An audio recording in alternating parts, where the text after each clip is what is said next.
কৃত্রিম বুদ্ধিমত্তাকে সঠিকভাবে বোঝা এবং দীর্ঘমেয়াদী কিভাবে কার্যকর ও দায়িত্বশীলভাবে ব্যবহার করা যায় এটি এখন বড় চ্যালেঞ্জ বলে মন্তব্য করেছেন তথ্য ও সম্প্রচার মন্ত্রী জহিরুদ্দিন স্বপন। আমরা আশা করি যে যৌথভাবে আমরা এই ধরনের উদ্যোগকে কাজে লাগিয়ে সুনির্দিষ্টভাবে আমাদের কর্মপরিকল্পনাকে আমরা হাজির করতে পারব। শনিবার ২৫ জুলাই দুপুরে রাজধানীর প্যান প্যাসিফিক সোনারগাঁ হোটেলে global conference AI leadership and flagship Prestige award ২০২৬ অনুষ্ঠানে তিনি এসব কথা বলেন। আমাদের দেশের শিক্ষা ব্যবস্থা, আমাদের দেশের তথ্য ব্যবস্থাপনা, আমাদের দেশের বিজ্ঞান, আমাদের দেশের গবেষণা সব ক্ষেত্রেই কৃত্রিম বুদ্ধিমত্তাকে আমরা যাতে বন্ধু হিসাবে পাই, কারণ কৃত্রিম বুদ্ধিমত্তাকে বন্ধু হিসাবে পাওয়া এবং ধরে রাখাটাই কিন্তু এখন সবচেয়ে বড় চ্যালেঞ্জ।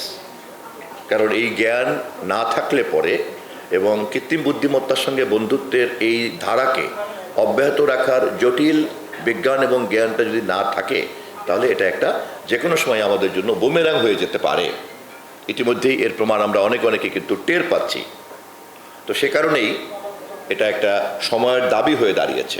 মন্ত্রী আরো বলেন, দীর্ঘদিন ধরে মানবজাতি সভ্যতার উন্নয়ন এবং কখনো কখনো তার অবক্ষয়ের জন্য দায়ী ছিল, কিন্তু এখন থেকে সভ্যতার পথ চলায় মানুষ একা নয়, মানুষের পাশাপাশি কৃত্রিম বুদ্ধিমত্তাও একটি গুরুত্বপূর্ণ ভূমিকা পালন করছে।